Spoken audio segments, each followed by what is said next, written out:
Bonjour, je suis Kenny Nodens. Bienvenue à toutes et à tous sur ma chaîne consacrée à la bande dessinée. C'est ma première vidéo d'une longue série, je l'espère. Mais je dois vous faire une petite confession.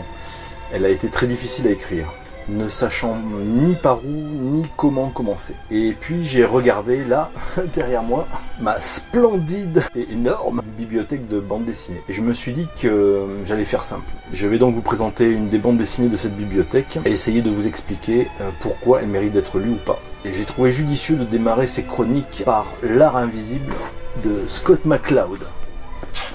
Voilà le bouquin. Une bande dessinée qui parle de bande dessinée pour vous ouvrir au monde merveilleux de la bande dessinée. Autant vous dire que je n'ai pas choisi le livre le plus apprécié par les puristes et les intellectuels de la bande dessinée, mais ça je vais y revenir tout à l'heure.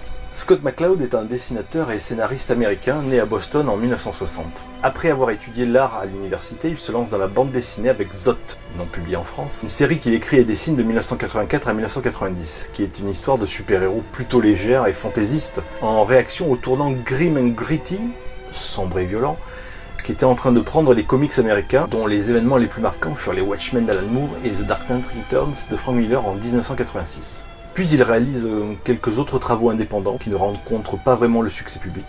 En 1998, il scénarise quelques épisodes du comic Superman, Adventure of the Man of Steel, prolongement en BD du dessin animé Superman, l'Ange de Métropolis. Enfin, en 2015, il publie un roman graphique intitulé Le Sculpteur, que je n'ai pas lu, dont les critiques sont plutôt bonnes. Ainsi voilà notre auteur, dont le palmarès est finalement assez mince en apparence. Pourtant, c'est un personnage assez actif dans le monde de la bande dessinée. En 1988, il rédige avec d'autres auteurs de comics la Creator's Bill of Rights, la déclaration des droits du créateur de comics, de BD, afin de promouvoir la protection des droits des auteurs indépendants de comics. Une initiative militante saluée par de nombreux auteurs, mais qui n'a eu que peu d'effet sur l'industrie des comics. En 1990, on lui doit l'invention du concept des 24 heures de la BD. Cet événement où des dessinateurs doivent dessiner une BD de 24 pages en 24 heures, et cela suite à un pari avec le dessinateur Steve Bissette, le dessinateur du Swamp Thing d'Alan Moore. Il s'intéresse également beaucoup aux nouvelles technologies et aux possibilités qu'offre le navigateur internet pour la création de comics en ligne, les webcomics. Ainsi, depuis 1998, il tient un site perso où l'on peut suivre son actualité et dans lequel il a publié plusieurs de ses travaux sous la forme de webcomics, justement. Il a même fourni à Google une notice explicative sur leur navigateur Chrome. En 2009, il a également réalisé un documentaire sur son pote dessinateur Jeff Smith, le créateur de Ball. Mais ce qui a fait sa renommée en France et aux USA, et dans le reste du monde des amateurs de la BD, ce sont ses essais théoriques sur la bande dessinée.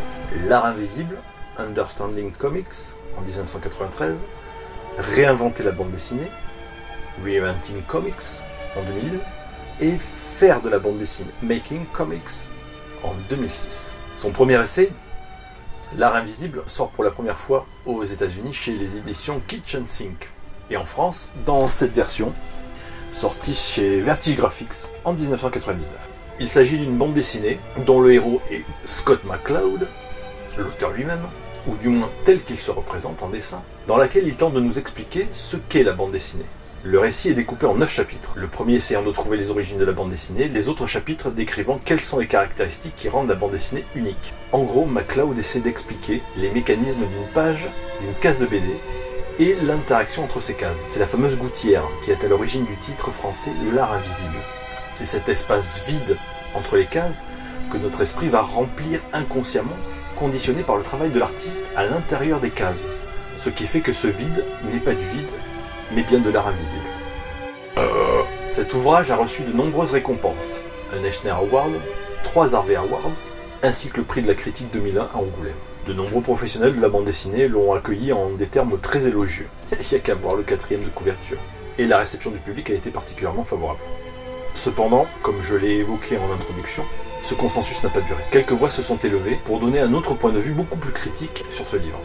Notamment, quelques approximations sur les origines de la bande dessinée, en établissant une filiation avec des dessins dans un tombeau égyptien, le codex précolombien, la tapisserie de Bayeux et d'autres œuvres d'art antique, alors que les experts s'accordent pour attribuer la paternité de la bande dessinée au Suisse Topfer aux alentours de 1827. Une approche trop technicienne, pas assez théorique de la bande dessinée, et au final une appréhension un peu trop simpliste du 9e art.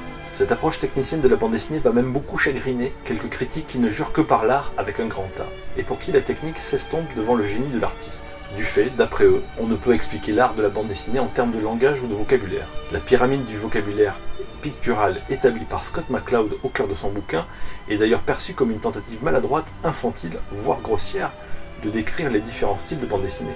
Et en parlant de style, il y en a pour qui le dessin de Scott McCloud est à ce point insupportable qu'il ne peut que desservir toute tentative d'expliquer ce qu'est la bande dessinée, puisqu'il n'est pas capable d'en produire une digne de ce nom. Cet article de LL de Mars démontre l'art invisible de Scott McCloud sur plusieurs des points cités précédemment, ce qui est finalement assez légitime. Cependant, il ouvre sa démonstration sur cette constatation purement subjective. En gros, le dessin est moche et lourd, donc tout ce qui va être expliqué par le biais de ce dessin-là sera forcément naïf, voire stupide. Et on n'en est qu'à la page 1 d'un article qui en compte 21. À la décharge de LL de Mars, malgré cette mauvaise foi évidente, et une orgie de références philosophiques, psychologiques, scientifiques, mais aussi picturales, cinématographiques, qui finissent par rendre le propos de plus en plus hermétique à l'amateur de bande dessinée, même éclairé. Le texte est intéressant comme point de départ d'une analyse critique, plus poussée du bouquin de McCloud.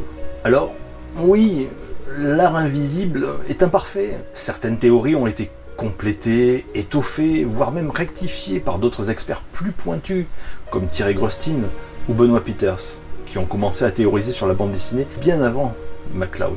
Mais son approche est loin d'être élitiste, car McCloud s'adresse à l'amateur de bande dessinée, lecteur ou dessinateur en herbe, à celui qui veut comprendre le fonctionnement d'une planche de BD, mais qui n'est pas encore prêt à s'attaquer à des bouquins purement théoriques sur le sujet. Cette œuvre va lui donner les clés de compréhension, les outils techniques, de la manière la plus pertinente et la plus simple, puisqu'elle est elle-même une bande dessinée. Cette mise en abîme est une expérience ludique et gratifiante pour le lecteur. Cela peut l'encourager à aborder d'autres bouquins plus théoriques justement. Alors, ce livre de 215 pages mérite-t-il la lecture? Oui, assurément. Si la bande dessinée vous intéresse et que vous souhaitez approfondir le sujet, et voire même commencer en autodidacte une réflexion sur le 9e art, ce bouquin est pour vous. Vous pouvez le trouver dans toutes les bonnes enseignes. C'est actuellement publié chez Delcourt et ça vaut une quinzaine d'euros. Celui-là, je l'avais payé 99 francs. Je vous laisse les sources de l'épisode dans la description pour ceux que ça intéresse. Quant à moi, je vais travailler sur la chronique de la semaine prochaine, dans laquelle je vous parlerai d'un super-héros un peu soupolé que ses amis surnomment affectueusement le blaireau. A bientôt sur ma chaîne. Strokes to move the world, yes it does, it takes. But there is strokes to move the world.